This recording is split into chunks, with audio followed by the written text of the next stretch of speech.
Yo, what's up? It's Greg Gray, Dopeliven TV. Nobody knows the trouble I've seen. Nobody knows my sorrow. Hey, the views that are expressed on this Dope Living TV live are not necessarily the views of Dope Living TV or its affiliates. Having said that, we get out of the cool mode, get back into the nerd mode. Man, we are took a week off, man. There's some a lot of stuff going on, and always going to be transparent. Oh man, and see, transparent. I didn't send my team the link, so how they gonna get on to entertain? So let me get them in here. Y'all bear with me for a second here. Gina always got my back though. Love you, Gina. Always got my back. Oops, we do that here too. All right, we're good. So anyway, we're back. Took a week off.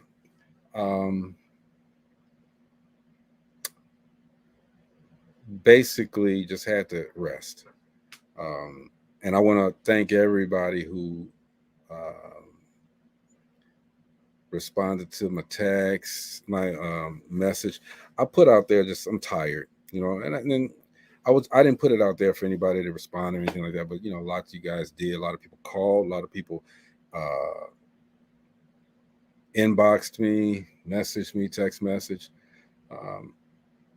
So I thank you guys. I mean, it's always good to know that people care about you, and sometimes it's just to a point where, man, people don't. You never know. Let's just put it like that. So I've done a little resting. I didn't rest as much as I needed to, but I've done a little resting, and we back. We hanging out with you guys. So thank you guys for all of your well wishes, all of your messages. Appreciate you. Everybody say what's up to my nemesis, Marcella. Hi, everyone. My mortal enemy, Marcella. That's all love. It's all love. Ain't no damn love in this Dope Living family. But I will cut you. Ain't no damn love. Hey, I'll let it go. You know what I'm saying? It's done now. We're good. No, it ain't, because my public need to know. I'm gonna put it out there. So, but do understand, you know who I am. And when I get ready to slice, when I get ready to Wu-Tang you, but I let it go. I let it go. Everybody say what's up to Gina Gatson. Talk to him, everybody. Hey, Gina. Talk to him. What's happening? We talking about slicing me and airing dirty laundry. Well, I'm always gonna air dirty laundry. That's all good. I'm always gonna do that. When you put it at me, I'm gonna put it out. I don't like dirty laundry staying, and festering. I just got to get some air. We're good. You said festering. That's right. You got to get some air. So, just so y'all know, I want all of my fans and all of my friends to get off on Marcella. She came at me, y'all, and I didn't come at her. So, what happened? What I missed? I'm gonna tell you. Our group text. I'm gonna tell her. Oh, I saw that. I'm gonna tell her. So, just so you guys know, and then we're gonna get on with the business. So, what we do here at Dopeliven TV is we discuss, and we talk a little bit about what we're gonna bring to you guys, what we're gonna talk about. Hey, Felisa, good to see you. Thank you for checking on me. I appreciate you. So when we discuss things, and we're gonna do this like we're doing it after the show is over. When we discuss things, it's a team. So when we put them out there, it ain't about you and this and that. We try to inspire and help other people through the benefits of what we've done or what we've gone through. Okay, maybe it can help somebody. All right. Now, if you have an issue that you don't want to discuss, don't discuss it. Say something else. You don't have to talk about that particular one. All right, but don't be a buzzkill. Don't be a buzzkill and say, "Well, nah, I ain't gonna do that one. No, I ain't gonna do that one." Okay. And then the mention was, okay, well, when I blah blah blah, didn't I still come on in this episode? You only did because I called you out. That's why you did it. No, I told you a couple of days prior that I had rehearsal and that I Okay. would come after. No, No, you're no, wrong. You are you're wrong. wrong. I You're wrong. told you I had rehearsal. And when I got in the car, I told you rehearsal was over at 8 o'clock. The show was over at 9 o'clock. And I told you when I got in the car, I'm in the car. You talk smack about me. I said, just give me a couple of minutes. I'm around the corner from the house. You talk some more BS. And I say, hold on a minute. I'm coming in the driveway. My garage is up. And when I got in the house, I got on. You always try to put me in a box. I tell you, you don't know me. You put me in a box that you have tried to She just interrupted me though. She cut me off. And I am not that person that you have in that little box. You What's going on, always, baby? like we said, like I told you earlier, you try to say what I will talk about, what I will not talk about. I have talked about everything that we have suggested. You Okay, tell me now, I'm too serious about finish? things, and I give my opinion. They got two girls dancing. Can I finish now? Here's the thing. Here's the thing. Man, I came in on this. Let's see. Oh, you came in at the All right, right time. this the Here's boxing ring right here. No, He trying to mess with me, Maurice. Here's the thing. Here's the thing. When I bring up a subject to talk about, you say, "Oh, I ain't talking about that one." Oh, and when I brought up a couple of them, let's keep it 100. I brought up a couple of them until I called you out. When I brought up a couple of them, you said, "Well, no, I ain't gonna be on that show then." Okay, but I call you out and then you come on. Okay, Which one did I say I wasn't gonna be on? We can go back on some of the messages. We might have joked about stuff, but you have said that I was not going to be on certain shows, and I was like, well, okay, like this. And which ones? Anything talking about sex? For some reason, you feel that I cannot talk about it because I am a Christian, and I tell you, we can talk about those things. You talked about masturbation. I laughed about it. That's not. You claimed I wasn't coming on about that one. When it's sex, I didn't say you couldn't talk about it. I'm saying you give me. I can't speak for everybody. You give me the impression that, oh no, I ain't talking about that one. And I don't know why. Yeah, I don't know why. Because you say it. That's what you say. Y'all need to. Hey, y'all need to kiss and make up. Good. No. Time out. How you doing? No. Maurice, I'm always good. Okay, so let's get on with the show. Anyway, let's get on with the show. I said I was gonna say, and I'm done. You want to say something else? I'm done. I'm good. I was done when I told you earlier. But I wasn't. Obviously. Okay, she goes to the bottom of the screen now. Let's stop. Now, I'm good. Please. Now, I think you're gonna talk me over. You ain't got juice like that. Come on now, Gina. What's going on? I don't know. My name Bennett. Wait. Come back again. Bennett, I ain't in it. We are good. We are good. You sure? Okay. Hi, honey. So what is the topic Bella? of the night? Bella we've been gone for a minute. Right. We had to air some stuff, sweetheart. We good now, okay? Felisa, don't close your eyes. Anyway.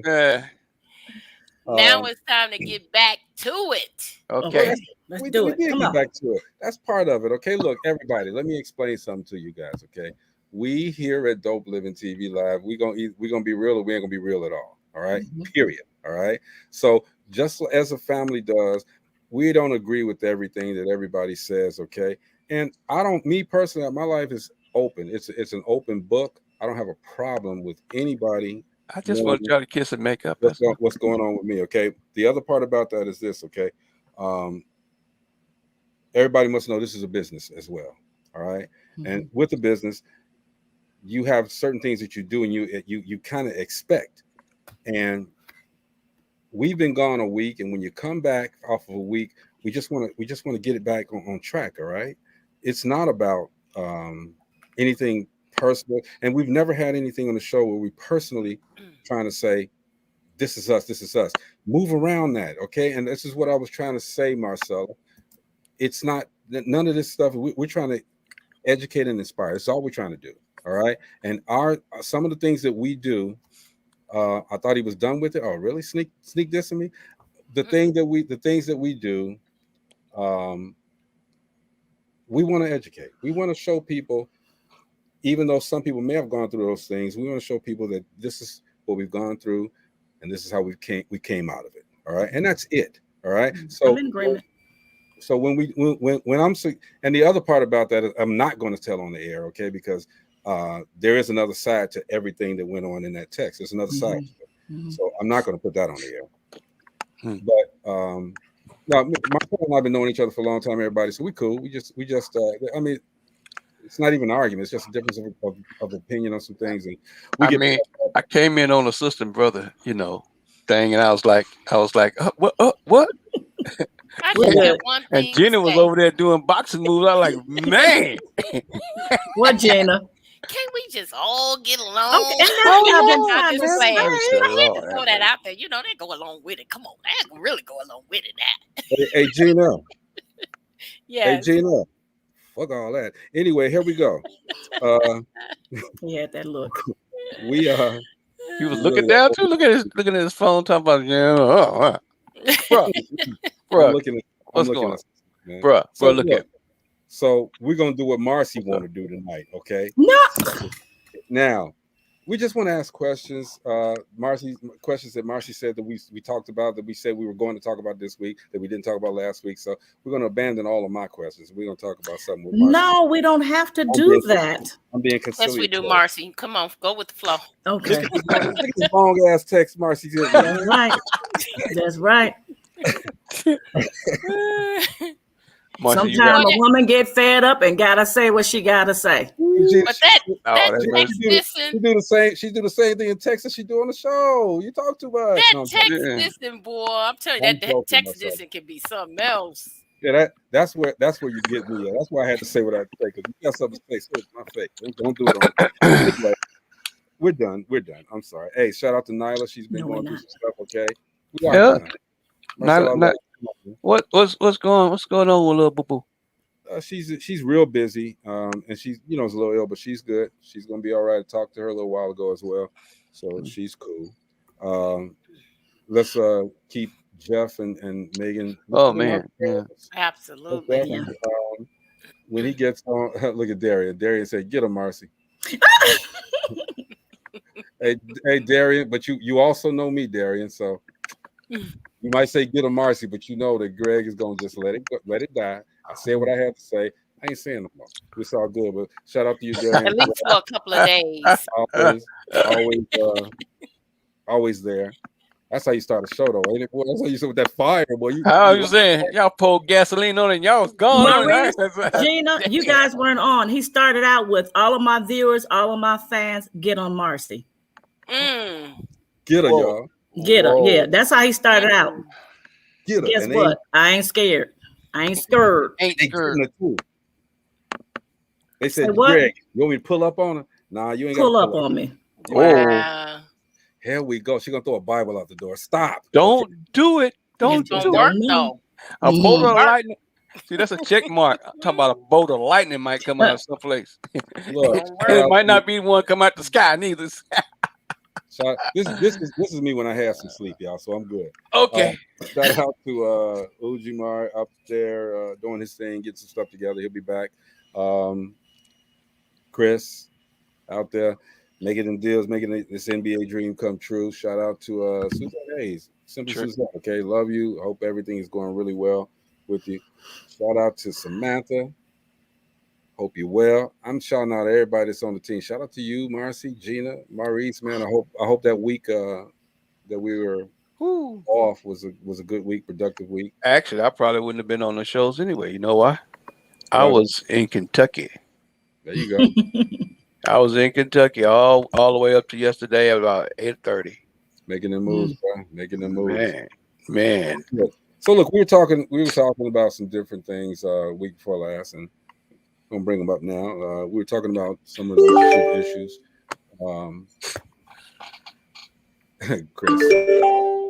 Chris, all up in my stuff, man. But there's a few questions, and we're gonna start off with a couple of them. Gina, thank you for reposting these for us. Okay, so let's talk about some in-laws. Those that have been married, those that are married, or whatever. Your in-laws. After the marriage is over, do you still be around those people? Maurice said the marriage is still there, so he had to dip. But you still be around. You still be around those people. The in-laws, the mom-in-laws. You still call them mom? Do you still call the dad dad? Do you still hang around the brothers and sisters and cousins and stuff like that? Would you still hang around your in-laws after the marriage is over, after the relationship is over? You know what? It depends on the time frame. Mine was 17 years, so yes. I saw all my nieces and nephews grow up from babies. And so it's family. You just call them nieces and nephews, even though they're not your niece and nephew. Well, they are. Mm-hmm. They are, and they still call me auntie. But that's a long time, 17 years. So it's a long time to be in somebody's life, especially when you come in and they're babies. They grow, that you grow attached, and it just doesn't go away. Chris, say what's up to Chris Mills. What you want, man? Hey, Chris. Hey, Chris. Chilling. Slow motion, baby. Hey, bro, you see great minds. He got a voice box. You see great minds think alike, Chris. How we do? Oh wow! Must be. Hey, Must be. Chris, look. Sit down, you gonna show you got your name on your shirt. He's what it says. He has his name on his if shirt. If Bishop can't fix it, we all screwed. That's what it says. That's cute. I like that. That is. Hey, Gina, I didn't know Michael Jordan had cataracts. Whatever, dude. Hey, Chris. What's up, Chris? Hey, Darian says she's very close to some of her ex-husband's family members, those whom she was close to during the marriage. She's still close to after the divorce. Yeah, that's cool. My ex-girl, actually Darian's friend, I call her mom. Her sister's my sister. We were together for a while, so I mean, I guess sometimes you can't stop that. But what if you're together like 6 months? That's a whole nother thing, because well, it depends too on if you were close to I would say that it would depend on if you were close to the family, period. Because I wasn't that close to my ex-husband's family, but when I do run into them now, it's like, hey, how are you? How are you guys doing? We hug, we talk for a few minutes, and we keep it moving. But within my whole family, when we have get-togethers, some of the men have passed away, but like my dad was there. My mom, there were 7 sisters, and if they had ex-husbands or ex-boyfriends, they were all there, because there were children involved during the relationship. And there was only one aunt that had an ex-husband. It was the second husband, and there was physical abuse. So he knew not to come around the family because he might not have left the family, out alive. But everybody else, it was like one big happy family. And like Gina said, it also depends on some, time as well. Because sometimes in relationships, you think you know the person, but once you get in a relationship, it's a different ball game. So it's not necessarily that you're mad at each other. You just realize it's just not going to work, and you're not the one for the other person. And but you can still be cordial. Darian says 6 months isn't enough time. Yeah, that bond, that bond has to build. You have to build that bond, even with the family. But sometimes you can build that bond in a short amount of time, all right? But I agree with Darian. 6 months isn't enough time, all right? But then, sometimes it's not even the time frame. Sometimes they just don't like you, or you just don't like them. Damn. So you could be together for 20 years. And then that split comes, and you could care less if you ever saw that. So do you contribute? Those family members or not? Do you contribute the breakup because of that, though? Is that a contributing factor to the breakup? That it can be. It really can. It can be, because that puts a strain. It puts a strain when you don't get along with your in-laws, with your significant other family. It does put a strain, because think about the holidays when you have to be around each other, and different events that takes place. I went through that, so I know, and I regret a lot of things. I was young then. I didn't. All I cared about was, I'm gonna get you back. And so I had a very, very bad relationship with my sister-in-law. I didn't even invite her to my wedding. Dang. She could not come to my house. We could not be in the same room. If we were in the same room, you better get out the way, because food going everywhere, fists flying. It was horrible. But Gina, Gina. I just want to say this. The devil's I didn't know at the time how it was affecting my husband at the time, though. I didn't. All I cared about was when I saw her, I'm getting her, and vice versa. And that's part of the question I was going to ask. When you married this person, you knew the people already, his people. You was already not getting along with them. No, we were best friends. I'm not saying you particularly, okay? In general, people, you already seen the family. You already know what's up. No, not true. We were best friends. In her Martin voice, dang, Gina. We were best friends. She introduced me to her brother. But that's you. I'm saying in general, you're dating, or you're getting ready to marry, or you're married to this person. So what does the family have to really do with the fact that you not, you Well, you still have. Go ahead. Yeah, again, you have to deal with those people. You have to, like I said, the wedding, she wasn't there. How do you, now that I think about, how did he feel about that? My children were born. She probably was eating them up. Yeah, probably was eating them up. Yeah. So as I got older and more mature, Okay, well, you got older, more mature, but then your relationship with him is gone. Then no, it wasn't. No. 17 years. No. I'm asking all the wrong questions. And you know what? We the last fight, we were roommates in college. We fought so bad at Ball State, they were going to kick us out. Dang. They were going to throw us out of Ball State. I left. And just fighting like cats and dogs. Fighting to the point we were going to the hospital. That's crazy. And then, that's serious. That was very serious. That's crazy. Carl said and then when we got home, we fought even more. It was kind of like our friendship started to tear apart, because her brother and I had gotten closer than I think she thought we were gonna get. I hope your HMO was paid up. Y'all going to hospitals and all of that crap, man. Seriously, they were gonna kick us out of there. Well, and then we had the last fight we had a horrible fight, and I burnt her in the face with a hot iron. Damn, that was some serious. That was like some serious. It was, when I say we fought for years. That was like, come on, Boonshika. For years. That's great, Boonshika.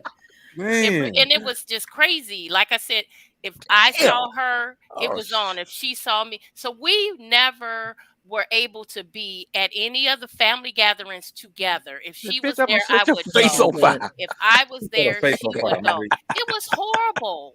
It was horrible for years. I know a family similar.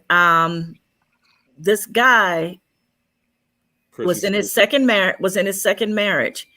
And everyone, his first marriage was like over 20 years, three sons, teenagers.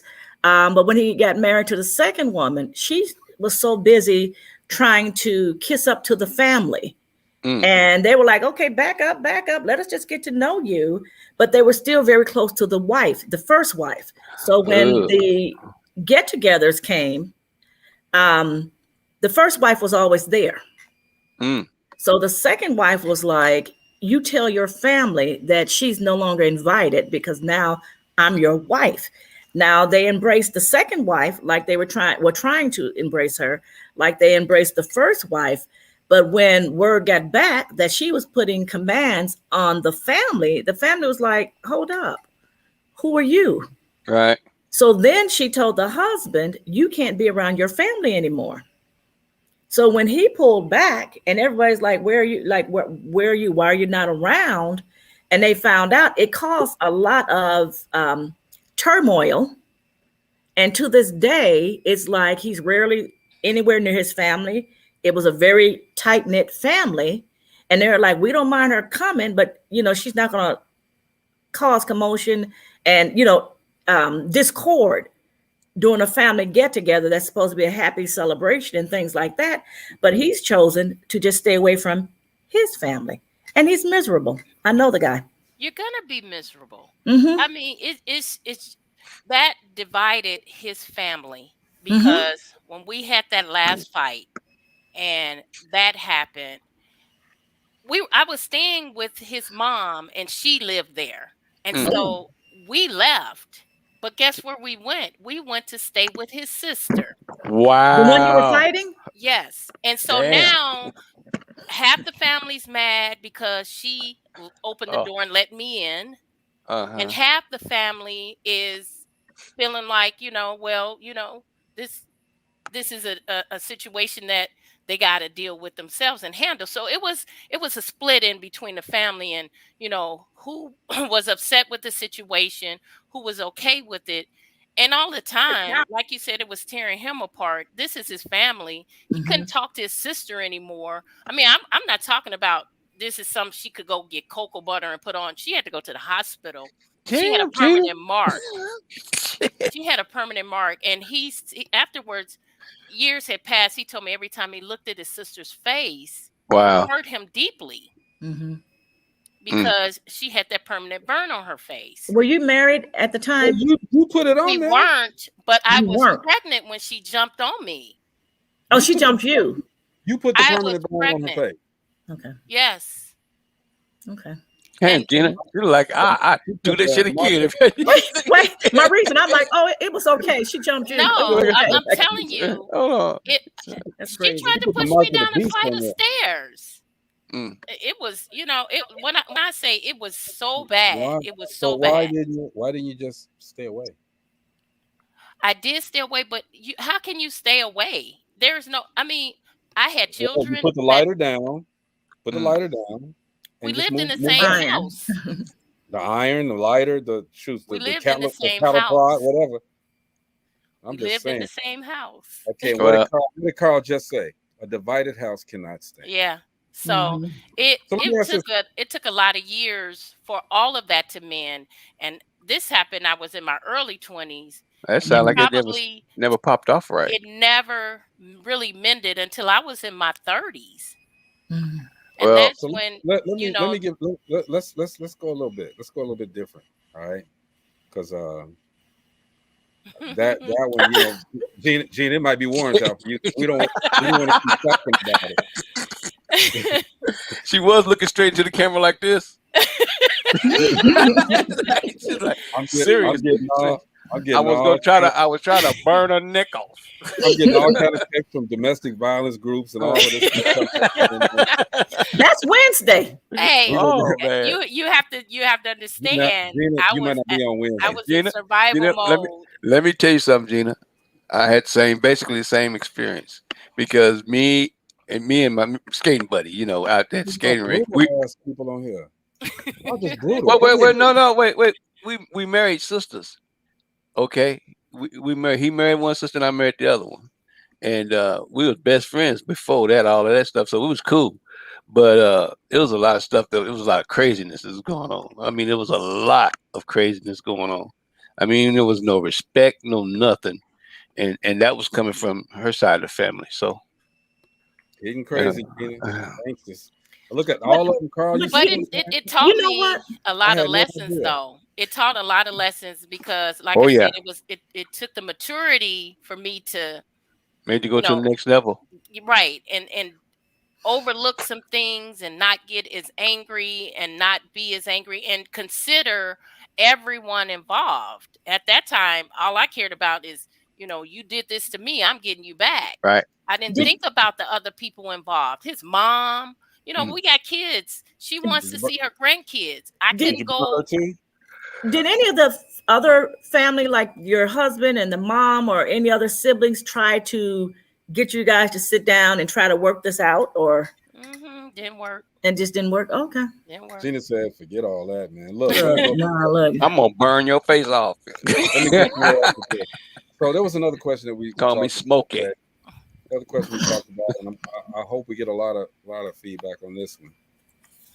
It's kind of funny though. What is the worst thing you can say right after sex? Are you done? Wait a minute. Were you? Go chime in. Go are you done? Oh damn! Oh, did you already? Oh, you finished? Did you start? Oh, are you ready? Are you gonna start yet? Can you imagine that? This is right here. You get This it? Go ahead, Chris. Are you done? Look at Chris. Ari, really? You done?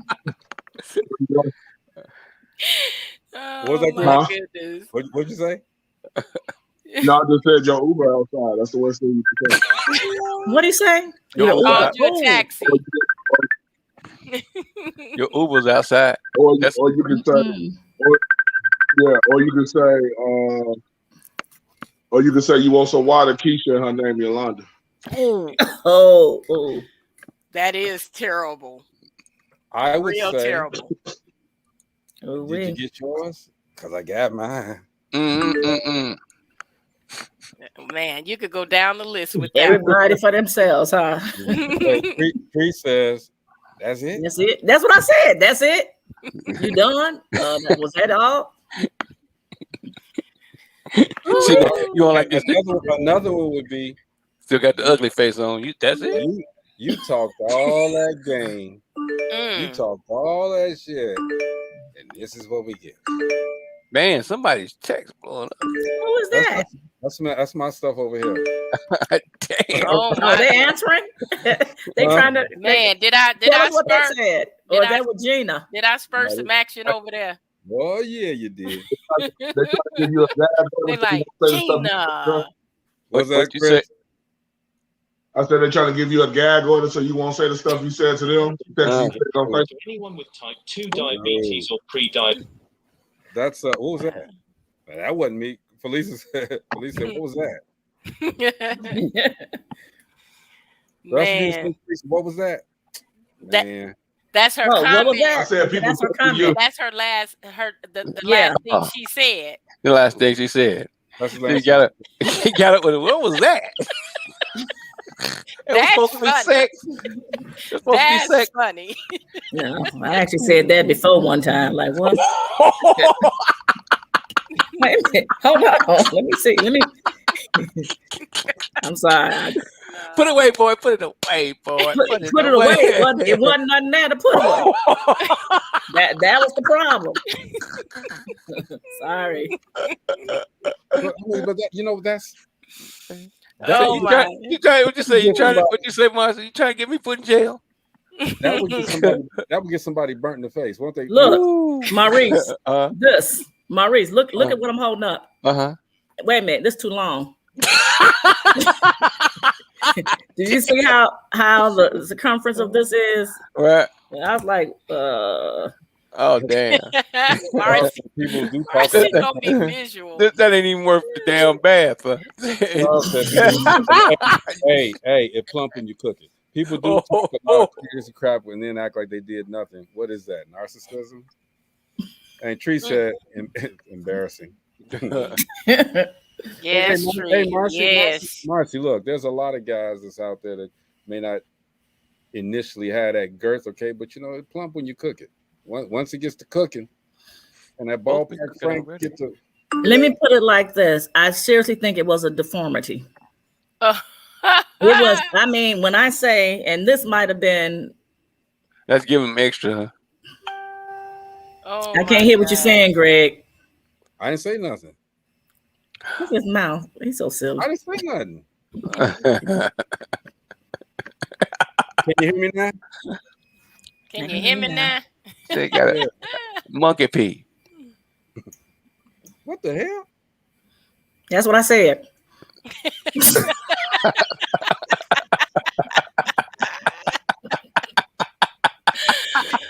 Oh, Marcy, please don't throw no names out there because I'm not. I was in my 20s. In your 20s, that was exactly what I said. We're not writing. We finna get out. We're not writing. My bad. Oh my goodness. That was my exact words. What the hell? What the hell? Son, put it away now. Y'all crazy, man. For real. I didn't mean. Look, we started off crazy, but y'all done took it to a different level. But yeah, you know what? The crazy one that you put out there though is changing status on Facebook. Like, I don't think that's important in any way. But people do. Hey, people have a problem with that.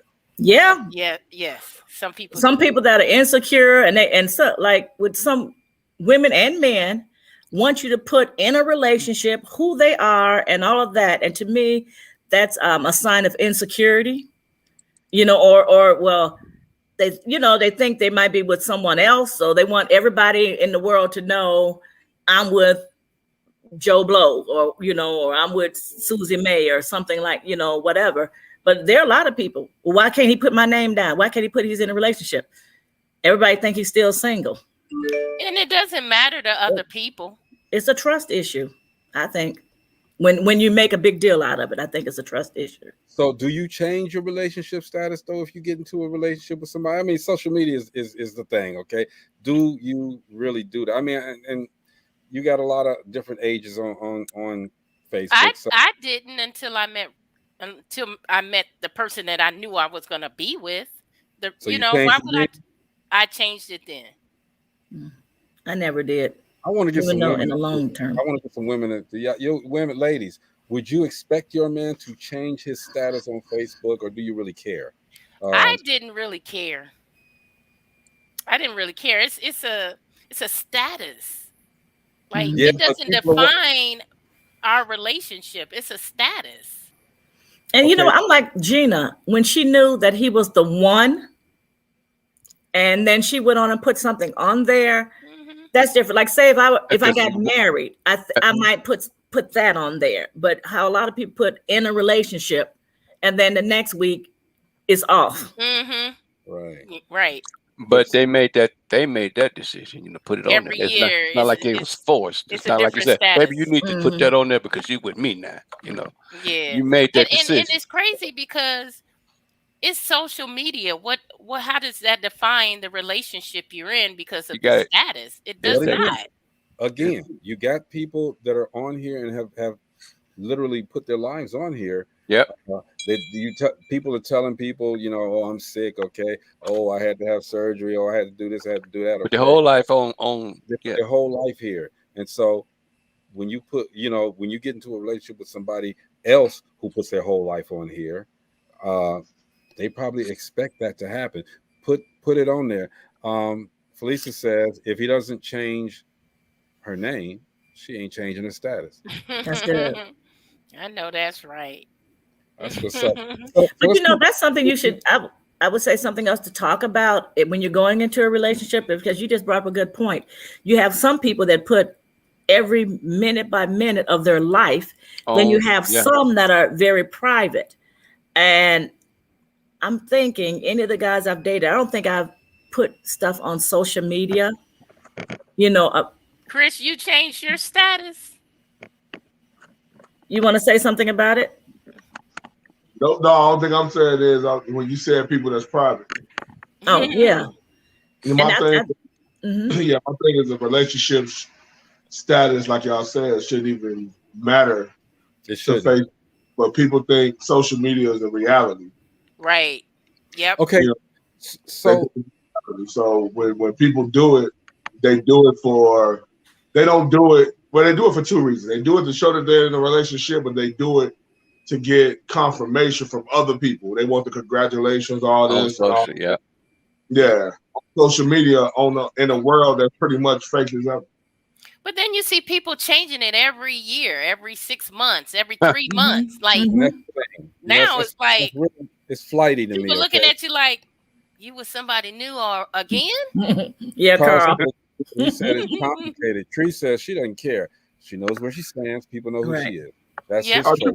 I agree. Now, but what if hey, Tree, you married? No, don't count. Yes, you don't count. So right? what about the relationships where one person changes status and the other person doesn't? And that happens. And that's what it is. It happens. Okay, it is what it is. Okay, but what if this person, like I had this happen to me, which is why it was a short-lived thing. So they inboxed me and said, okay, my brothers, my sisters, my cousins, everybody is on your friends list, but I'm not. Why? You know, again, that's, you know, I'm like Chris. I'm with a relationship. I'm kind of personal with it. I tell you guys, okay, but I'm not telling the whole world. I'm personal with it, so I don't even want you really on my page like that. I don't need you on my page like that. You can see what you see, but as far as me making you a friend, I mean, you with me. You don't need to. You don't. I can tell you whatever you want to know. You don't have to see all of that stuff. And then when you see the stuff, being in entertainment, you see a lot of different things. People come at me. You want to go on my, you know, people. And my thing is, now you're going to misconstrue some stuff if you see some of the wrong stuff coming out there. So, me personally, I don't. If they insist that I put it on there, I probably still wouldn't do it. I probably wouldn't. That's just me. You know, a lot of people set up their status where you can't be friends with them. You can't comment on their page. A healthy relationship is a proper relationship. Say that again, Chris. Can he hear us? Yeah, he can hear us. What'd you say, Chris? I thought he said a healthy relationship is a private relationship. Yeah, and that's true. That holds a lot of truth. Because when you have everyone else involved, and you know, sometimes we have to remember that, especially when we're dealing with family, we have to remember that even with family, you have to keep some things private. All right, let me ask y'all this. Moving on, and we can always jump back if somebody wants to comment on anything that we've said. You know, feel free to, and we'll get back to it and answer it as best we can.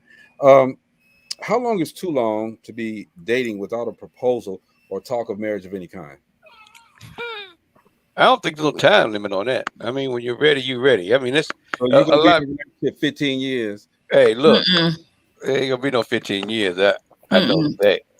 No, there have been people, and you know, who have been in relationships 10 and 15 years and things like that, and it's like I've always heard. If 5 years before we got if married. He knows when he wants you, and if and both things, if they know, they know. She said 8 years. You've been 8 years. That's 5 years. It was 5 years before we got married. 18 years. But 15 years. What, Chris? I'm kind of indifferent on that one. Depends on how old. Oh, what? It depends on how old you. Hey man, I don't think so, Chris. 15 years. No, if you like in your 50s and you're dating someone, you're not gonna wait 15 years. You're not gonna wait 8 years. You're not gonna wait 5 years to get married. Well, question: what would make you? It seems like the older you get, the more time stamp they put on the relationship. No, you're talking to a 50-year-old here. So what would be reasons why? Okay, you're saying for you, no. So what would be reasons then that you wait? You're in a relationship with this one person and you're waiting that long before deciding to marry that person. I just want to make sure she's right. And I think look at that crazy look. I think it at least 5 years. I'm gonna tell you. I think at least 5 years before you even get to know someone. I don't care if I'm 80, 15 years. All right. 15 of them things, 15 years, go around 95. I'll be 95. Man, you're not gonna remember who she is. At that point, or who he is. I just remember 5 years that we were together. I mean, it didn't seem like 5 years. It passed that quick, and by the time it's time to get married, that 5 years had passed by. We're like, dang, it's already 5. We've been together that long. You know, let's make it official to the states. That's all it was. And you know, I've heard of. I'm sorry. No, go ahead. I've heard of some people with short term. It could have been a few months, and they're like, "Oh, we just knew." Then I've heard of 10 years. I've heard, you know, and it's like, you know what? We got 10 kids. We done been together 15, 20 years. We've been living together. We grew up together. You know what? Let's just go ahead and get married. And to me, by that time, it's like, you know, and sometimes they say the reason why they decide after that many years is because it's like, you know what, we want to make sure if something happened to the other one, that they're taken care of. But then you have insurance for that, insurance and wills and trust. I think I don't think and I joke about the 15 years, man, but it's just my opinion. You got to make sure that you know the person. You got to make sure that you're compatible. You guys are, and it takes some time to do that. Sometimes, like you said, sometimes 3 months. It maybe you've done it in 3 months. Okay. The other thing about that is this. All right, and I talk about Marcy with this stuff, but I mention it all the time too. You pray on it, man, and you let God guide your steps. Okay. Believe me, that helps out so much. It's tremendous, okay? If you pray on it. And people say when you pray, you don't hear nothing. You ain't, you say, people say you talk to, no, you do. You honestly do hear something. It's not what you want to hear sometimes. It's not. Right. But you're not listening. You're not hearing that. You're not hearing it. Just blocking your blessing, okay? Let God guide you, okay? And something else that you didn't say, Greg, you have to make sure that you're ready. Because I'm going to speak on behalf of older, and it doesn't necessarily have to be someone that's older, but for me, I've been single. I've dated over the years, but I've been single for a long time. What's a long time, Marcy? I was married in the 80s, and I never remarried. So from the 80s to now, I've not been married, but I've been in several different long-term relationships. But the thing is, you have to make sure that you're ready for marriage, because you might think. I was talking to a group of women in their 40s and their 50s, and some of the women like, oh, I want to be married. And I was like, well, can you give up your independence? I've been the breadwinner. I've been the head of household. Yeah. I've been coming and going as I please. If I want to travel, all I got to do is pack my bags and, pick up and go. Even when my son was younger, pack his bags, my bags, and we pick up and go. But when you're in a marriage, a lot of that changes. It's not just you. Does it have to change? I'm sorry to interrupt. Does it have to change? Okay. Because what you just said was you can pick up and go when you get ready. You can do this, you can do that. Okay. But if you go into it thinking that somebody's trying to control you, it's not a good situation anyway. It's not about control.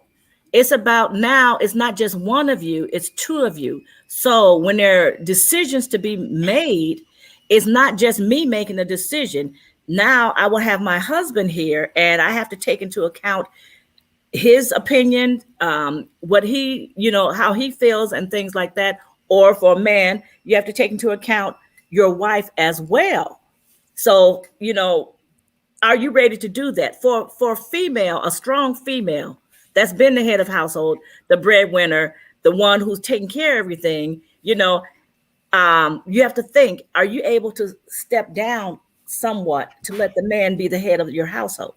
I'm going to tell you, I personally, I don't have a problem with deferring to the woman when it comes to going out and doing this and doing that. Let her do that. I don't have a problem with the woman giving her opinion about the business that I'm in. I don't have a problem with letting her, take the lead sometime on certain. I don't have a problem with that, okay? Because that, it's a thing where they say a happy wife, happy life, okay? Contrary to the beginning of the show, I don't like arguing. I hate it. I do. So it's for me, make her happy. Guys, I'm just telling y'all, okay? Women, I can't tell y'all what to do. Well, but that's not all men. Make a woman happy, and then you'll be happy. That's the way to do it. I will tell you, when me and my wife first got together, my current wife first got together, I tried to take a hammer from her. I almost started World War III. She was doing something, and I said, baby, let me help you with that. And I grabbed the hammer, and it was a fight. She's so independent. She was used to doing everything herself. Like Marcia, she's doing everything. I know how to swing a hammer, too, Hey. What's the problem letting her go on and do it? If she had a problem with it, just let her go on and do it. Exactly. I was just trying to help, and I backed off. A lot of women she changed the start on the car. She do her own thing.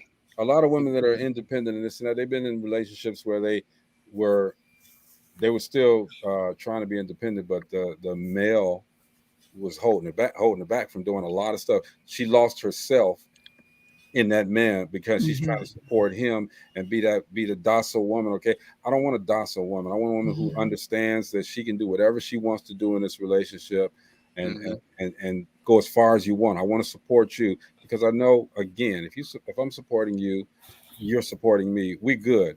Carl says nowadays you better take as much time as you need to discover all you need to know. Yeah, boy. I would hate to be single now because there's some stuff coming up out these bags now, man. Oh man, I've seen them brothers and hooked up with somebody, and come to find out she got skeletons and she got graveyards in the closet. And see, that's why at the beginning of a relationship, come on, disclosure. Let's talk about. Ask me any question that you want to ask me.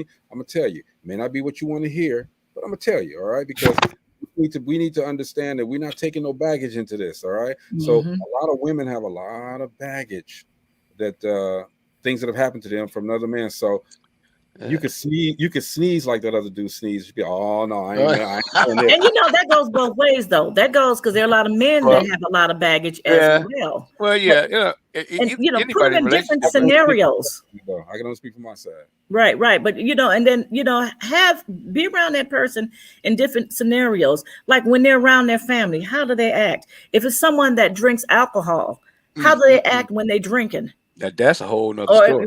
Because that can be a whole monster right there. But then how are they if let's say you're in a restaurant? Do they know how to act? Are they like snapping their fingers at folks and barking at the waiters and waitresses? How do they act when they're mad? How do they act? You need to see those people in those different types of scenarios, because they can. Normally, when you're first in a relationship, you acting. A lot of people are acting. What was that movie with Gabriel? Communication is a must. Communications. I'm sorry, Felicia. Gabriel Union was trying to look for that was Daddy's Little Girls or something like that. She went out with one dude and she was like, "Oh yeah, I never want to make a fool." You never know what you're gonna get when you decide next year. Okay, but can you survive in a relationship where the woman or the man keeps bringing up baggage from the past? You're not him, you're not her, but they keep on saying, well, so and so did this, doing it. I hope you never do that. Okay, so and so did this, or he did the same thing. She did the same thing. Okay, I don't know about this. Okay, you can never get over the perils. That ain't me. The perils of the old relationship. How do you get past that, or can you get past that? Gina, you want to take that one? Or you want me to take it? Well, you know what? She burning folks in the face. Stop it. It was needed. She Stop it at that point. With to me, I think if that's where that person is, if you really care for that person, really think that they might be the one, sometime you have to comfort that person and let them see that you're not that same type of person. But if it keeps going, if I was in the relationship with someone like that and I'm like trying to show you like, look, I'm not that type of person. I'm sorry you had to go through that. And if you keep bringing that back at me, I might have to, There's going to be a fight. Yeah. It's not going to be a fight. It's going to be a walk. You going to cut them? No, I'm just going to walk because, if it's something that they cannot get over and I'm trying to be there to support you, to help you get over it, after a while, that gets old. And sometimes for me, I believe then that can be a crutch of why I'm going to act in this manner because, well, I'm acting this way because of this. Then maybe they need some counseling.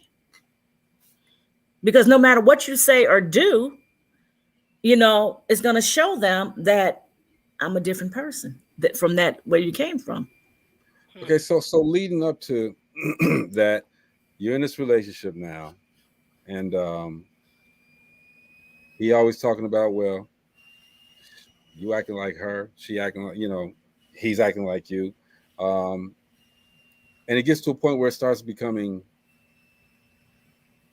volatile. You know, he starts saying, "Wait a minute," he starts saying some stuff and demeaning you, and then it gets to a point where he's being very abusive. Okay, why do a lot of women stay in abusive relationships? He treating you excellent. You getting everything you need, all of that, but now he's becoming verbally abusive, and manhandling you. Sometimes it might be physical abuse, but you stay. Women, you stay. There's a lot of reasons for that. I mean, sometimes she has low self-esteem, and it just doesn't come with just women. Marcy? There are men that have that issue too. There are men that are abused by their wife or their significant other. But sometimes it's Say, boy, you need to take some of that bass out your voice.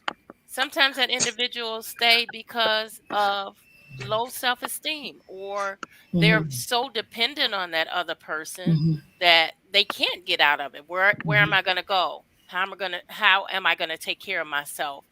Who's going to pay my bills? And so they stay. Is it that bad? And we're going to touch on that on Wednesday with domestic violence. Because that has that you just hit that spot. But like Gina just said, because they feel that they have nowhere to go. Sometimes women and men, a lot of people don't realize that there are a lot of men involved as far as victims in domestic violence relationships. But a lot of times it's like the person who is the perpetrator is the one who's over all the finances, and they've not allowed the victim to deal with the finances or even work. So now it's like, okay, I can't walk right now because I have no money. I have no experience job-wise. There might be children involved. There's some that are brainwashed. I know one person that made the comment that was in a domestic violence relationship that the guy would call and say, "Hey, I have a gun to my head. I love you so much." And they tried to leave. And I'm going to kill myself. Ooh. And it's going to be your fault. That's brainwashing. Yeah, and sometimes they hold those children. Like I knew growing up, my mom had a friend that was in a relationship like that. And every time she went to the grocery store or laundromat, she had to leave the kids there. She had to leave the kids at home. Because he knew that if she took the kids, she probably wasn't coming back, but she was coming back for those children. And so she had to leave the children there whenever she went somewhere else. And then you also have individuals who want to be the victim. They play the victim. They're always the victim. And so they're in those type of relationships because they want the sympathy. They want, the attention and things like that. It's crazy. It's real crazy. And I know one girl that I grew up with, and she witnessed abuse with her parents, and her mom taught her, if your man don't beat you, he does not love you. Wow. And when I heard that, we were good and grown, because I was like, okay, you said you came out of this growing up with your parents, and you're in relationship after relationship after relationship like this. Well, she was looking for crazy. Yeah. Man. Like, baby, beat me. No. I will go to prison first. But look, sorry. Lorena Bob at prison, Iron Gina, all of the above. All of y'all sitting there doing like this. He made me do it. No, I'm not. Be like, look, this is what happened. This is what I did. But and then you have some, like she said, low self-esteem. And just feeling, okay, I can't get anything better, or no one's gonna want me, because they play on your emotions. I'm the only one that wants you. Don't nobody else want you. Look at you. What's so crazy? You know what's so crazy about that is you got people out there looking for that. You know what I'm saying? That's the crazy part. Looking for that person to whoop their ass, or looking for that low self-esteem person that they could just turn into. I mean, you got people that, guys running around looking for girls like that, and girls running around looking for guys like that. And it's unbelievable. It's a turn on. Yeah, that's crazy. Because it's like the way you just said that makes me think, it's like they waiting for the fight every time. I remember, I remember when I was single, for the little time I was single, You know, I remember this one girl I dated for probably about a week. And I'm serious. Every time, everything you said, I mean, we was cool. We was cool. We was cool, you know, when we was sitting down talking or, you know, getting together or whatever. But like, it seemed like she got in front of her friends and she started cussing at me and stuff. I'm like, what the hell is wrong with this chick? And I had to cut her loose. 2 words for that. What? Bye. Danita Bohannon. Well, get your ass on. Get your regular self on around the corner. It's like she want to. Who said she regular? She don't need to fight all the time. I'm like, I'm not into that. You can go around the corner like that, you know. What happened? Called me and kept calling me. Finally, I just like, I had to actually face to face. He came up to my job. I was like, look, I said, I'm not about to sit up here and argue with you every day just because, you know, you want to argue. That's stressful. That is crazy. I mean, I just came out of a crazy relationship too. You lost your mind. The last thing I'm looking for is some more crazy stuff. You know. What happens? What happens when you know you give a girl a tape recorder and she take it and move away? From 1982. I mean, 1978. Marcy, you see, he don't let things go. Oh, I already told you he didn't let nothing go. That was dramatic. Hey man, look. Apparently, he gonna get beat up. If I see her now, I bet she work at Church's Chicken or something like that, man. Churches will hurt you, man. Danita, I loved you with an ED. I loved it, Jew. And this is what you did. You took my tape recorder, man. So what happens though? Seriously, when you do, you think the relationship is one way, and you do so much, and it's one or the other is just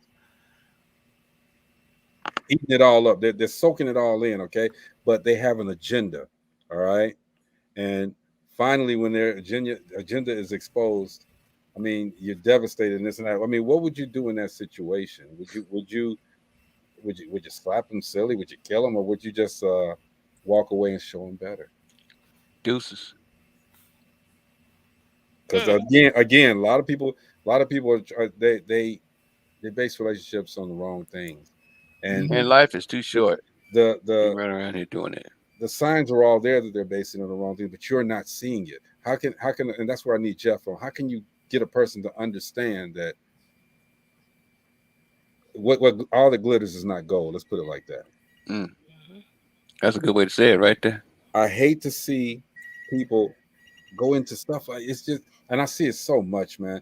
The girl is all enamored over this guy because he's driving this nice car and he got all the nice clothes and this and that. But on the other side is that he really don't have any money.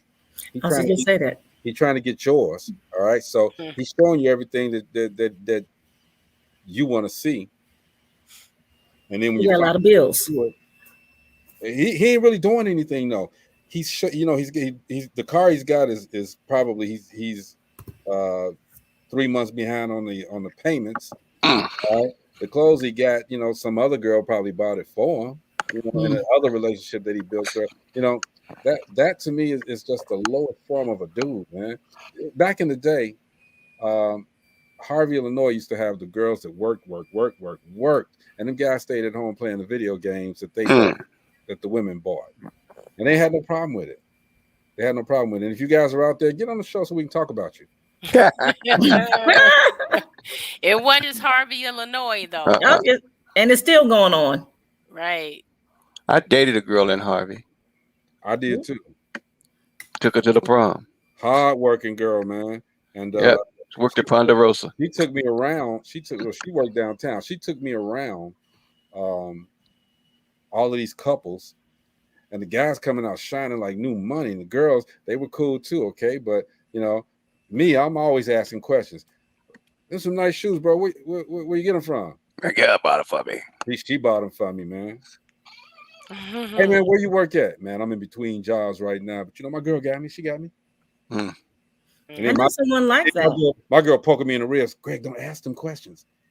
Oh, I knew someone like that, and all the girls he dated, it was like, when you get paid, bring me your check, and I'll tell you what you can have out of your check.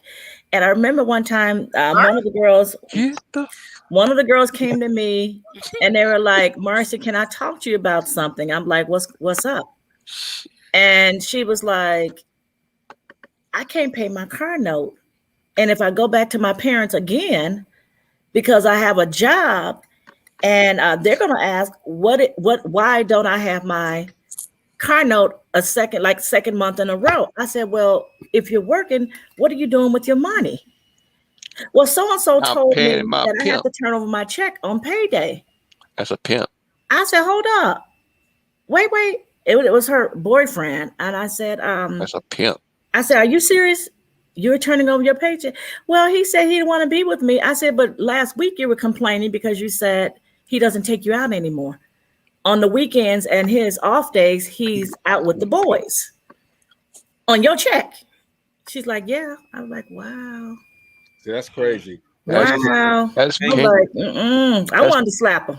That's pimping on the 20th degree right there. That's serious pimping. And I knew the guy, and it was like at least 2 or 3 different women at different times. Mm-hmm. He pimping. Like I said. Lanita says entanglements. If one more dude try to convince her, she gonna slap him, but she just stops responding to him. Okay, look, ladies, you want to find out if this dude is really real? Here's what you ask him. Do you have a 401k? Do you have 401k? Do you have a job? I know that's not a conventional. Yeah. That's not a conventional question to ask. But okay, if a man can't explain what a 401k is, then I guess that's a hell of a qualifier, right? Well, what's that? Any working man better be able to explain what a 401k is. I'm telling you. Especially our age. Especially our age. You bet. Hey, our age, and if you don't know what a 401k is at our age, okay, keep on pimping. Yeah, you better keep on pimping, doing something, robbing, stealing something, go to jail. You got a free home. Or 403B. I'm just pretty much the same. Let's go. Let's get them in, man, because those are some things. I'm just saying. I'm thinking for the ladies, thinking for y'all, making sure that y'all right, making sure y'all got the what they used to call him, Maurice, the Willy Bobo. Willy Bobo. Make sure y'all got the Willy Bobo. The Willy Bobo. So, let me ask you guys this. We dealing with social media. We're always on social media, and they got all of these social media sites. You got Black Christian singles, you got country ass singles, you got redneck singles, you got Chinese I want to be black singles. You got all kind of different websites out there to find a date, but they not in your town. They not in the next state over.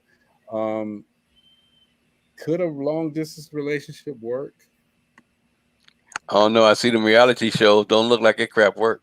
I seen some of the reality shows. They're like, how many of them people on the reality shows done hooked up after long distance relation? None, 0. They done made a crap load of money on the network, and they laughing all the way to the bank. People still ain't hooked up. I'm sorry. I would say on a normal base, outright just say no. But depending on if the couple are in, you might not live in the same town, but you might travel where you are in the same town often, or have the ability to travel, depending on your job, or if you're, retired, or however, depending on your age. If it's you have the capability to be able to visit kind of often, and if you choose to do that, I would say that communication is definitely the key to a successful relationship. Yeah. Mm-hmm. Yeah, but it can work for some people. I had a coworker. Her mom was married for 12 years, and her stepfather lived in Alabama. Her mom lived in Chicago. Yeah, but that's probably the reason why they was married for 12 years. They couldn't see each other, Yeah, he came home every year for 4 months, and then he went back to Alabama.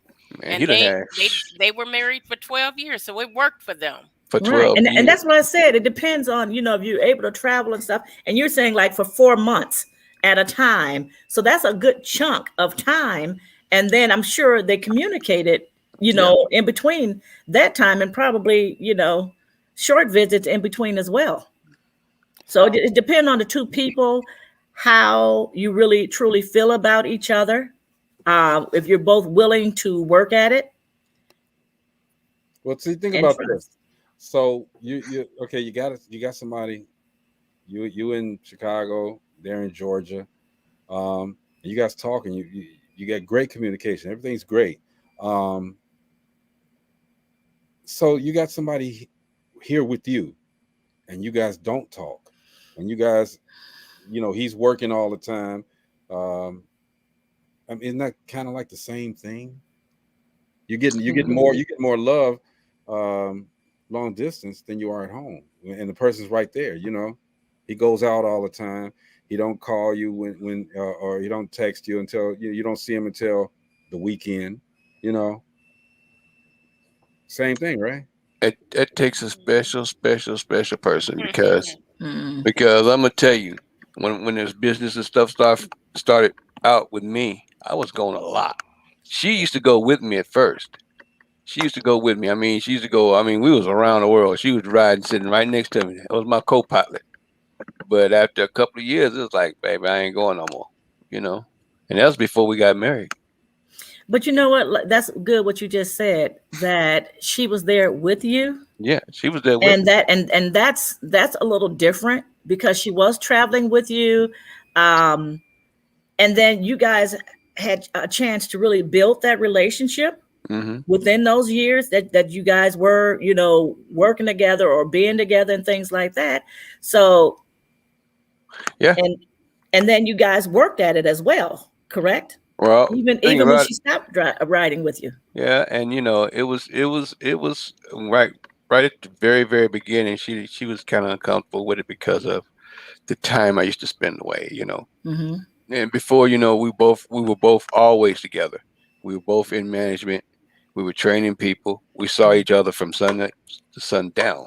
Then we went from seeing each other not until I got home, and then sometimes when I stayed overnight doing things. So it does put a strain on you, and it takes a special person. It takes a special person to really understand what you're doing and know what you say you're doing. Right, you know, trust. That is the key, because a lot of cats that was trying to do the same thing I was doing, they was out there messing around. You know, and you have to be able to trust the person. I like, man, look at here. I ain't got no time for that silliness. You know, I got enough stuff going on with the work that we doing. Y'all can carry y'all butts on out there, get drunk, mess around with this old stuff. One got caught with a hump in his back too. You know, yeah, that's a hump in his back. Yeah, with the hump in his back.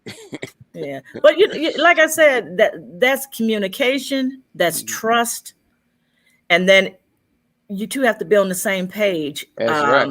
With that relationship. Where are we going? Yeah, and okay, this is how it's gonna be. It's going to be for, you know, a certain amount of time or whatever. But okay, I might not be able to talk to you for a week at a time because, you know, I'm on this project, I'm on that project, and on this whatever. And I think if the two of you discuss it, communicate, and there's trust, because just like you could be out there doing that, she could too.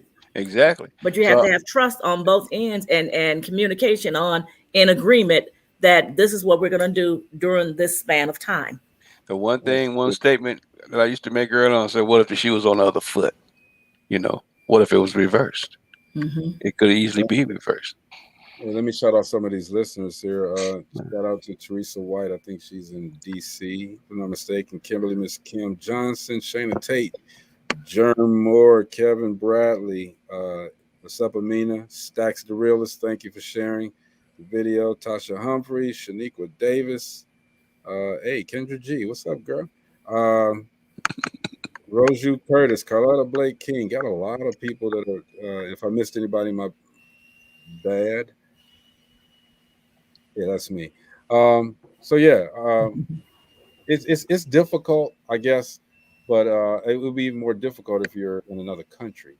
Mm-hmm. Oh yeah.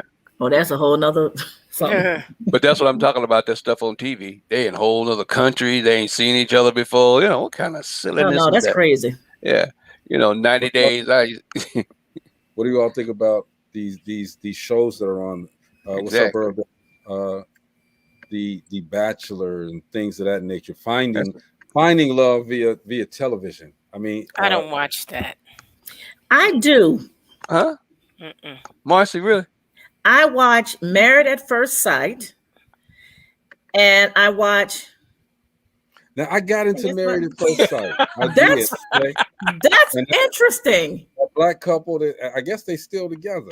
Which one? The young black couple. The one dude looked like he was from Africa or something. I don't know where he's from. I think his parents were from someplace. And the one little black girl. I think it's the right show. Yeah, Married at First Sight. These people, they saw each other and immediately they started spending time with each other. And at the end of it, they were supposed to either be engaged or something. That's like a different show. That might be 90 Days. About the one where they got married. Yeah, the Married at First Sight is they fill out applications, and you have these experts, counselors and experts go through all the applications, and they pick two people who they feel would be a good match. Yeah, that's the one I'm talking and they about. tell you 2 weeks before your wedding, that, we chose you and we found a match for you, and you're getting married in 2 weeks, and you meet at the altar. Wow. No. And as soon as you get married, you go to the out, and they give you like a half an hour to an hour to talk to each other. Then you go out. If it doesn't work out after a certain amount of time, you can annul it. You have to go through the whole process of 12 weeks.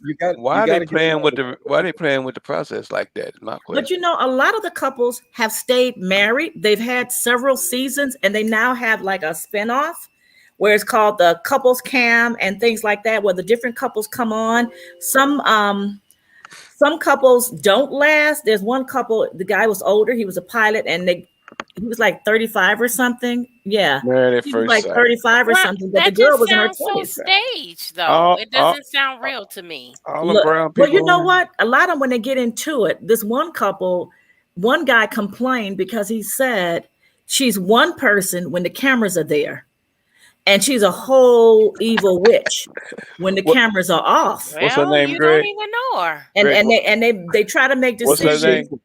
What's her name? Like, are you going to kiss him or her at the altar? Are you going to have sex now that you're legally married? On your wedding night, some do, some don't, and then some do, and then regret it later because it just doesn't work. I saw that one episode on a commercial where the dude got no neck and that chick treats him like dirt. Oh, I don't know. There's some real bees on there. One girl walked up to the altar and said, "Hi, how are you? You have an earring in your eyebrow. I would appreciate it if you take it out now. That's ugly. I don't like it." I was like, "Oh, wait." And he still married her. I was like, "Oh." He cocked it up and said, "Thank you, Felisa." You know what? That's something you guys ought to watch a season or a couple of them, and we have a show on that. No, talking about that is so crazy. I'm not spending my time on it. I'm gonna tell you what made me stop doing it. What you like? Greg said, "Nope, I like it."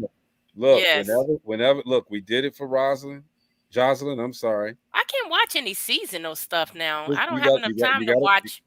That was a movie. I watched it. It took me an hour and a half. But to watch something daily it's not on daily.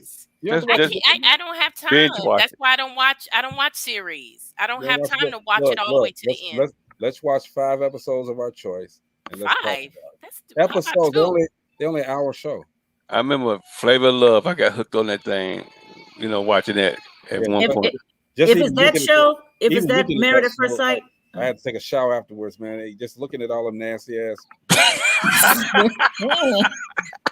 If it's Married at First Sight, you got to watch the first show so you can understand. Maurice always kissing Flavor. Look at that dude. He look like that's nasty, baby. He looked like a test tube experiment, man. I mean, you say he looked like. I used to say he looked like what's the boy name running around with all that gold in his mouth now? Lil Wayne. Lil Wayne, yeah, he look like his little brother. They both look like roaches. Father, They look like some roaches, dude. And you know that's so crazy about them girls was falling all over him and stuff. And I'm thinking to myself, really? Because they said he had money. Exactly. Flavor didn't have no money. Flavor broke a No, long time ago. He got money now. No, though. it was the publicity they could get. Because somebody being on the show, being on television, he got money now. being seen. And then New York got a show, and she was the stankiest one, man. And I'm like, you know, and that's why I'm gonna tell you something. If Flav turned it down, you don't want nothing to do. He must know something. Flav said, I'm gonna pass on that. He passed on that like 2, 3, 4, 5 times. So he knows something. And wait. On Hoops. On New York? On New York? Yeah. Hoops was fine. Yeah. Well, Hoops didn't care too much really about nobody. Him, though. Yeah. Hoops, you could tell. You could tell she was a gold digger from the jump. So okay, man. Gina, you watched that show? That was way back in the day. That was back, yeah. That was a long time ago. Let me tell y'all though, there was a girl from your hometown of Gary, Indiana. Flavor? That actually auditioned. Okay. For that show. Flavor? And if I named her name, you would all know her. She was on it? No, she didn't get it. She didn't get chosen to be on. Okay. She did an audition. And she knew it was him? Oh, she did an audition for it. I saw the audition. It was on YouTube. Some of them just want to be on television. Boy, let me tell you, if you knew who that girl was, put it in the private chat. Ooh, no, I'm not gonna sit there. Maurice gonna say private that chat. was who? What? Are you kidding me? Like what? What I might do is I'll find that video. Lanita know. See? And she voted for her. I voted for her too. You know, but come on, need to tell us. Flavor, the dude ain't got a real name. Right. Flavor Flav, and all the women was going to. Yeah. Pardon me. I need to go barf a minute. Wait. Hold on for a second. I know, right? About that. Make you itch. I'm about to pour some core water over me, man, because core is a perfectly balanced pH. And it does help. You know what? At that time, man, seriously, this bottle being made from 100% recyclable plastic. Okay, at that time, this could have been a billy club to beat Flav's ass. Man, as a plastic billy club, that's crazy, man. But it's a bunch of those shows, so you guys wouldn't get on it. No. Right. I'm not star-stricken. Gina, we love you. Hey Gina, I already put your part down, but I saw the email. I mean the text when you told me that there's a part that was and then I'm like, you know what? Here we go. I know. I could not believe it. I was like, but you know what? When they shot me up with some so good stuff. Some what? All of the parts that you did. Good. All the parts that you did. Good. Give it a good. All the parts that you did, I got them. But did you once I sent that to you? Didn't you see? You saw what I was talking about, right? Did I see what, Gina?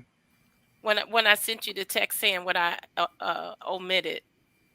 I mean, I know, but Gina, how could we go out there and do all of that? I know. Oh, wait. You talking about Saturday? Yeah. Long story, Marcia. Long story. That's okay. So what I'm going to do to counteract that, Gina, just so you know, is you're going to have to. Her video was creative, Lanita. You're absolutely right. What you're going to have to do is what I'm going to have to do probably is I'm going to have to edit. And the nominees are right. I'm going to have to put them up there. Or you could just did you see what you did last year? That's what I just said. It don't even have to have sound. Just put it in there in between there, I guess. And that wouldn't be Gray. I have to do it the right way. So now that's gonna be that's probably an extra day right there. It doesn't make sense without it, though. I didn't say it didn't, but it's the extra day, and now I'm starting. I'm just letting you know I'm starting. Well, we got time. I ain't got time. I don't have. I sent you everything though. Okay, I got a question, but we could talk about that some other time. I got a question because we'll talk about that some other time. You go ahead and get your rest, and handle your business. All right, guys. See you later. Good night. See you. Bye bye. Gina had to step out for a minute, y'all, but we still here. We still here. Everybody leaving because Gina left. Gina, you strong. You strong up in there. She's strong. Oh, folks left? Yeah. All of a sudden, when Gina left, like 7 people left. Ooh. She's strong. She is strong. That's okay. And the sound of the rain against my window pane, my friend Akeisha Moore. She's very, very creative. Jamaris, what's going on? What's going on? Happy birthday to my nephew. 11 years old today. Wow. Happy birthday, nephew. Yes, happy birthday. 11. The big 1-1. Looking at some of these. Hey, let's not forget the tour that Jeff Relaford is is a part of. He's got some stuff going on. Him and his people's gonna be there. It's The Cure. All right, it's the business tour Friday, November the 19th, 5:30 p.m. at 8 to 8:30 p.m. It's $25 for the admission. That's in Nashville Entrepreneur Center. They're gonna be hanging out with Maurice. They'll be down there. Definitely go check it out. It's gonna be a lot of good information, a lot of good networking opportunities. So y'all go check out the business tour. Don't forget Lanita. She's a part of this trunk or treat. That's in Gary, I believe. It's I guess it's a tailgating type thing where they're doing some Halloween cars, whatever. Okay, y'all check that out. Make sure you go check that out. Hey man, look, make sure that you go check out the Nerd Natural store when you're in Hammond, Indiana. It's coming all over the country. It's real stuff. Y'all go check it out. Smell good. Yeah, something like that. It's she got a lot of stuff and it's natural products. So shout out to Uma Farouk and Nerd Naturals. All right. Make sure also that you check out the Down. Right, she rebranded it a little bit, and could still be rebranding it again. But it's Tree Sweet Drinks. All right, y'all make sure y'all get on and check that out. The website is coming along really well. She got a lot of good things going, and that's that. And she has a very supportive husband, and that's another thing I wanted to ask. I think we touched on it before. The support. You get into a situation with someone, and their support isn't as you think it should be as far as what you're trying to do, what you're trying to accomplish. Do you stick with that person because they can't support you like you want them to support? I mean, maybe they're doing the best way to support that they can, but do you stop being with that person because they are not supporting you like you feel that they should? I think better communication to straighten all that out front. That's what I was here to say. I mean, what I mean by that, I mean, if y'all sit down and talk about, whatever it is, what you need to, what are you going to do, should straighten all that out. I mean, but if it can't, like you're saying, I mean, what do you do? Do you blaze out or do y'all fall into an argument? I think if you're communicating, if you've been communicating for a while, it can work. Yeah, but what if that person truly believes they're doing the best that they can do? And communication would kind of clear that up, I guess. But they're doing the best that they can do to support you. And they really, even though you communicated about it, they really can't do anymore. And sometimes if you tell a person that they're not supporting you the way that you feel, they could get offended. And say, well, I'm doing this. I'm doing the best that I can. What do you expect? I mean, what happens when that becomes a conflict now? Well, you just said, what do you expect? Then that's when you step up and say, well, I appreciate the support you've been giving me, but this is, you might just have to spell it out in detail. This is the support that I really need from you, because they might think that they're doing the best that they can and think that this is all that they need to do. And all you're saying is, well, I don't feel that you're supporting me in the way I need to be supported, but they might not understand what exactly it is that you need them to do.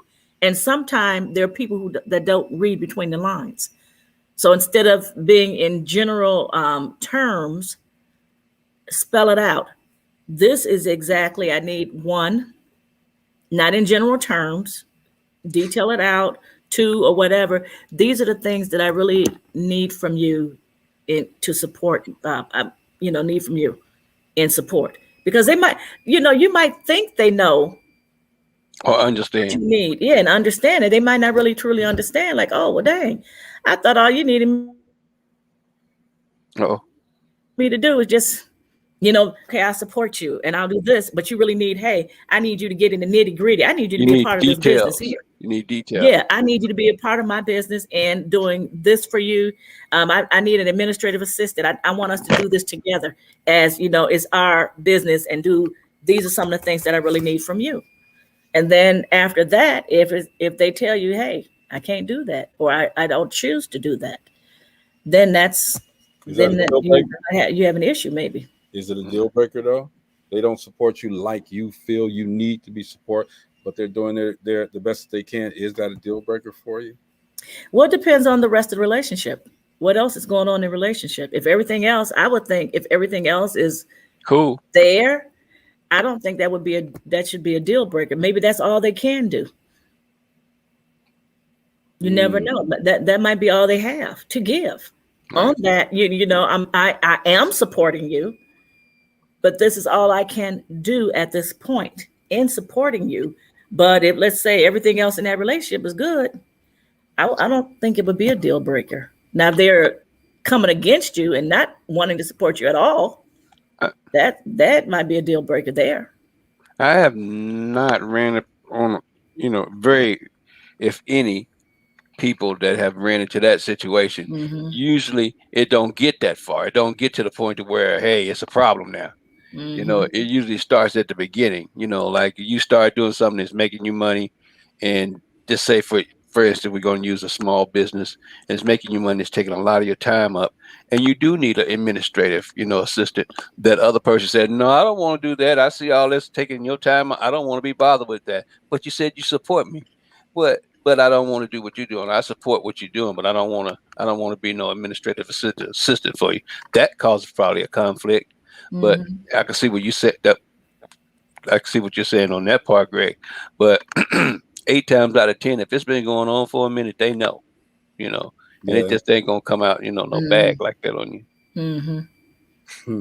Because to me, with relationships let me put it like this, that I've been in. Serious relationships, and it's like when I've had something going, and they're like, okay, hey, I like this, what you're doing, da da da da. How can I help you? Is there a way I can help you? With this, because we're in a relationship. I want to, if you don't mind, be involved. And I've been the same way, So what? And because I love hard though, and that's just me, and that's not everybody. So I'm like, okay, if you're going to be my man and you're doing something, we're in this together. Okay. Whether it's your business, my business, our business, how can I help you? And I'm looking for you to, how can I, do it, both ways. And even is there something that we can do starting with just the two of us, even something new? But everybody's not like that. And I say it depends on the two people. To me, that's just a part of being in a relationship, supporting each other in the things that you're doing. And see, basically that's it.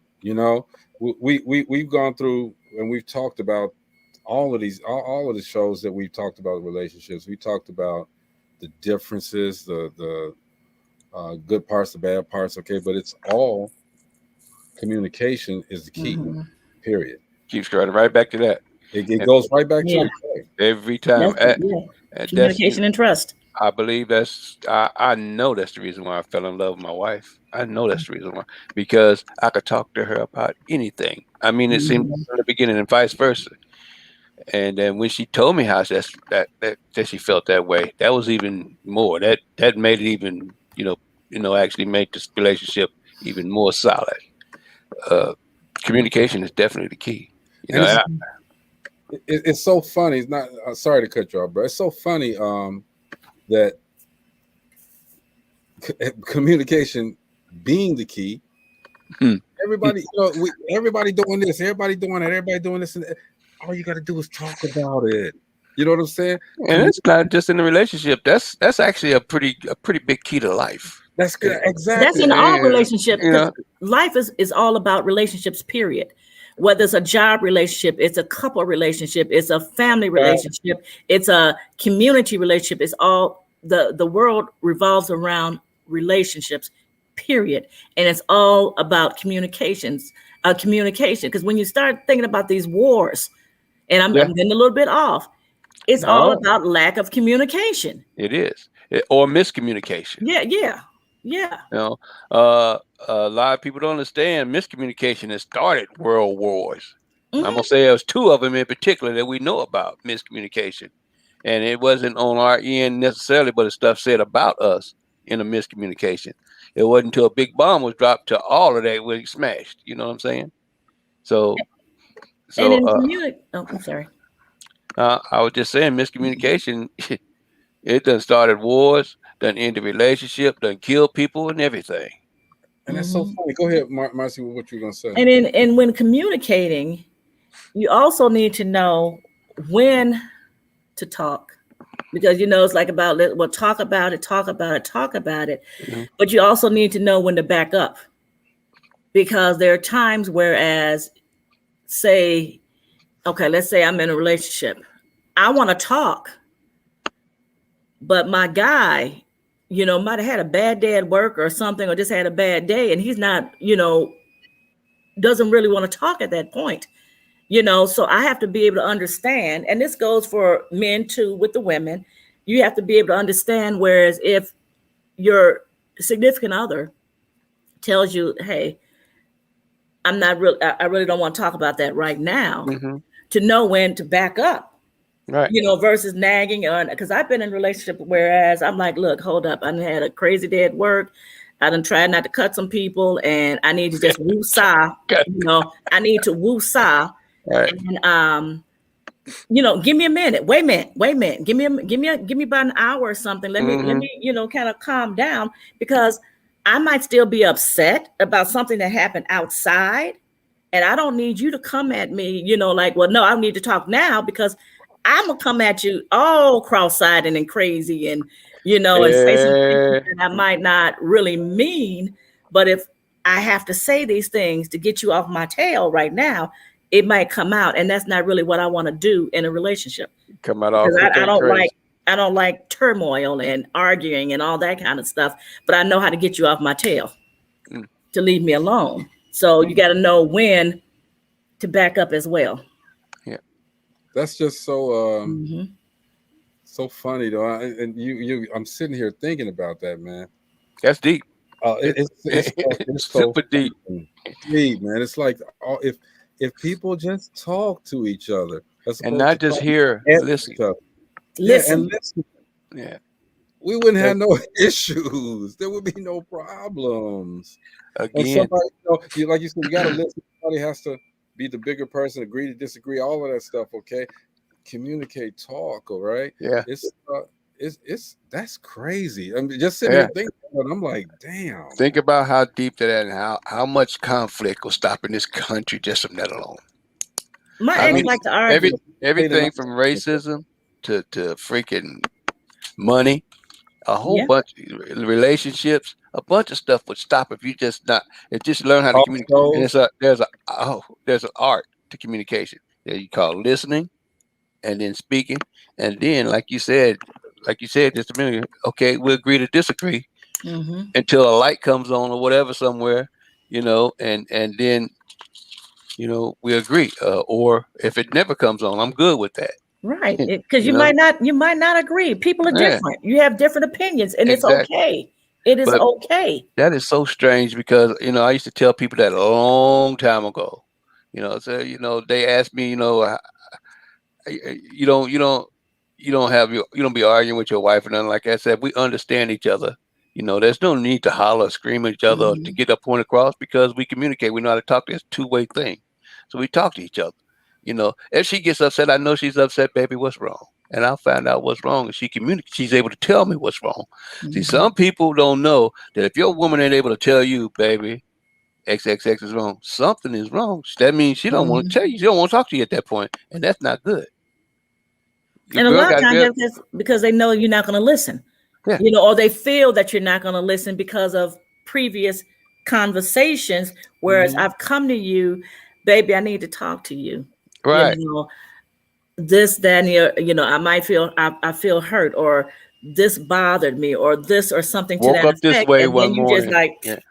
Woke up in the morning. And a lot of guys blow it off. I woke up not feeling right this morning or had a dream. Listen to that stuff, man. That's deep. That's some deep stuff. And you can actually build in a lot of trust with that too. By listening to that and then talking about what she said to you. I think that was I always thought that was a key to our relationship. And that's what I tell everybody. Respect and communication. But if you got communication, respect come along with it. So. And you might not always agree on everything. No, we don't. Yeah, in what they're saying. But and I'm gonna tell you about women.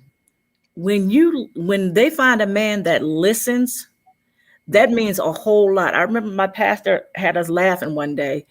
He said when he found out the art of listening, he said, "Oh, he was running game all through his college years because they'd be like, oh, you listen so well. You just sit there and you listen." And the thing was, the funny part about it was, he said he had because he laughed about it too. So I'm not talking about him, but he had a stutter. He stuttered real bad. So he said he didn't want to talk because he was afraid that the women wouldn't want to be around him because of the stuttering issue. So he would just sit there and listen.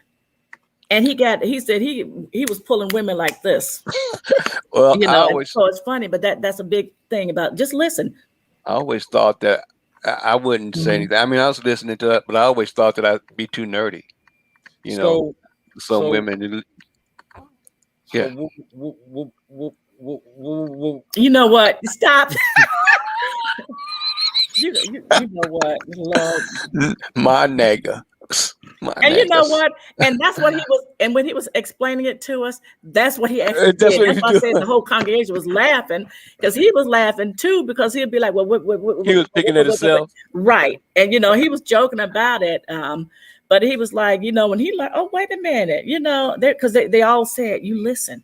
The other guys don't want to listen to what we're saying, and when we tell them we have something on our mind or our heart, they didn't want to listen.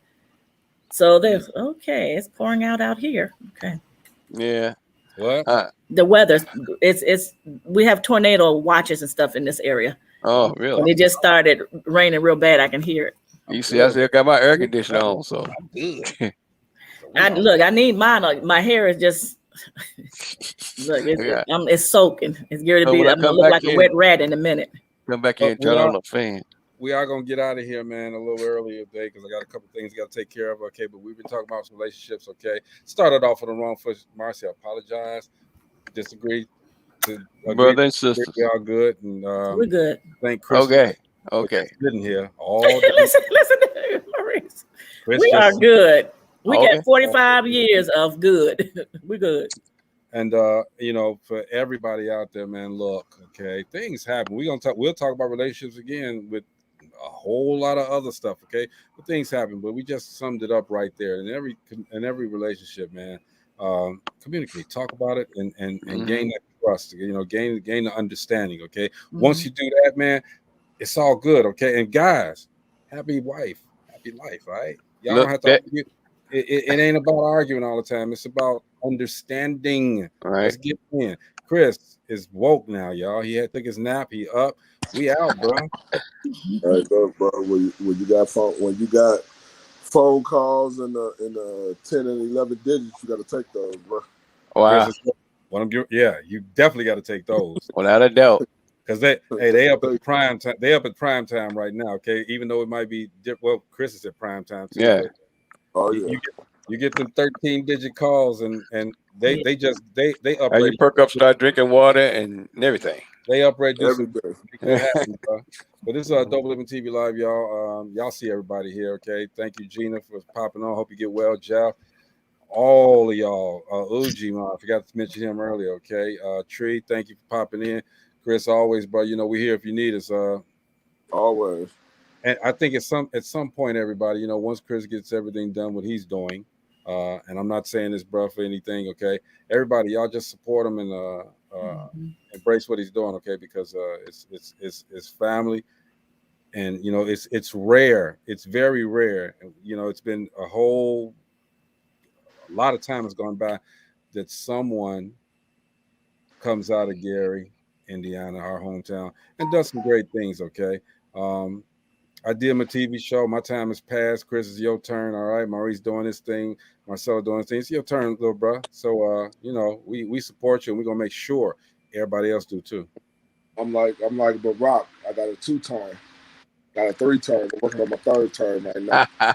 I'm just saying, right now is your turn. Okay. And this is our time. This is I must come up there and check you out, bro. I got you. That's what I say. I've only been to Vegas once, and all I did was stay in meetings. I have never been to Vegas. That's one of my spots I want to go. I really do. George Daniels put me up on some more games this weekend. Gotta holler. Yeah, dude. Every time you talk to George is gonna put you. He gonna put you down like you 3 years old. All right. I know. I'm telling you. I know. I can't wait till it's my turn again. He was like, man, I need to check. I was like, I got you. Don't even worry about it. I got you. Don't he always say that though? He said, hey, I did all this for you. Cut me a check. I told him. I said, George, tell me how much your check is. I was like, as soon as this situation come to, I got you. I always told him, man. The last time I talked to him, 3 4 years he just moved the office to California, so they've been out there for. Yeah. 3 or 4 years ago was the last time I talked to him and told. No, actually, that time we both were on that day. On Clubhouse. Yeah, and he just said, "Hey, look, cut me a check." He's serious when he says cut him. He's not serious about cutting an actual check for money. He's just saying, "Hey, cut me a check." That's a term just saying, "Hey, give me my props. Give me my props." You know, I mean, like Chicago came over and took over Las Vegas. Wow. People didn't believe it was gonna happen. I said, y'all, when Chicago said they're about to take over, they gonna take over. Oh, you need to listen. So I was at the game. Last night. Well, yesterday. The Bears game. It was like a game at Soldier Field, for real. And how strange is that, Chris? And I saw that. How strange is that game, number one, it didn't even sound right, Las Vegas Raiders, but that game had just about as many Chicago fans there that it did the Raiders fans. Wow. Probably had more. Yeah. Chicago represented, man. I'm telling you. Damn. They represented this whole weekend here, bro. Like, even that Friday night. Dang. The Vegas boys, Deuce them, they're from Chicago. You know, it's called the Vegas boys. You know what I'm saying? We all did the Jadakiss joint on Friday. You know what I'm saying? So that was a good look. DJ Ferris was out here. Bulu Master was out here. It's like, man. Hey, look, that's why I said nightlife ain't for me no more, bro. That was funny. That was funny. Hey, Chris, not when it come in buckets like that. Hey, look, partying the way I used to party in Chicago, because, you know, house music, you just keep moving, bro. You just keep going. Yeah. I remember that. Chris, now. I can't do this no more. Chris, but it also an idea. I'm about to make the first house music workout video. Go ahead. What happened? Chris, I ain't gonna lie on me. How deep you want to go? Me, my son, and my brother. As soon as you posted that first picture, it was like, "Hey, man, y'all ready to roll?" You know what, Chris? As soon as we saw George Daniels, my son was like, "Dad." I said, "George." He didn't have to tell me. I said, "I saw it already." And I held off on the Jadakiss picture because I knew I was gonna get a phone call. That's why I held off to Sunday before I put that picture up. Chris, you was on my speed dial, bro. you just said you're going to do the first house music workout video. I had my son in July of 1984. Woo. And 4 months out, I was at a health club, and I was, what am I trying to say? A producer came up to me. I actually did. That's when aerobics were out. I actually did an aerobics video with Sugar Ray Leonard's wife, Juanita, his ex-wife, Juanita. And I don't know, have you heard of, what's his name? Simmons, I think was his name, a DJ out in DC area. I can't think of what his name was. He was real popular out there. His wife was in it.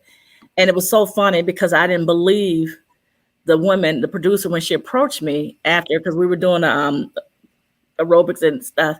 And when she first approached me and handed me her card, I said, okay. And then the head of the gym came to me and said, she's a real producer. Because I was scared to toss the card. I said, well, hold up. Let me see. Like, wait a minute. And it was so funny because I said, well, hold up. I just had a baby, and she didn't believe me, and I was like, I got a newborn. But it was fun. It was interesting. And it was fun. Yeah. I've been thinking about it. I've been thinking about it for a while because I remember back in the 90s, and Greg can attest to this, back in the 90s. Dance, and it kept us in shape. Yep.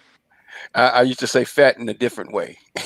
And house music came out of DC, right? Didn't house music come out of DC area? Wasn't that where house music originated pretty much in the 80s? It's a different kind of house from DC than it is from Chicago and Detroit. Okay. Yeah. Because I was in Chicago. DC. Came from, I gotta go. One of the founders of house music in Chicago is Jesse Saunders. Okay. Yeah, and he's out here in Vegas too. He was like, yeah, when we were playing house music in Chicago, it was only about 2 or 3 of us. Okay. Hey man, come on in 30 minutes before we're over. It's supposed to 5 minutes, okay? But this is Dopeliven TV Live. No, I was on the whole time. My plan was to be on the whole time, but dude, I know you have business, man. I'm just clowning you. Good night, everyone.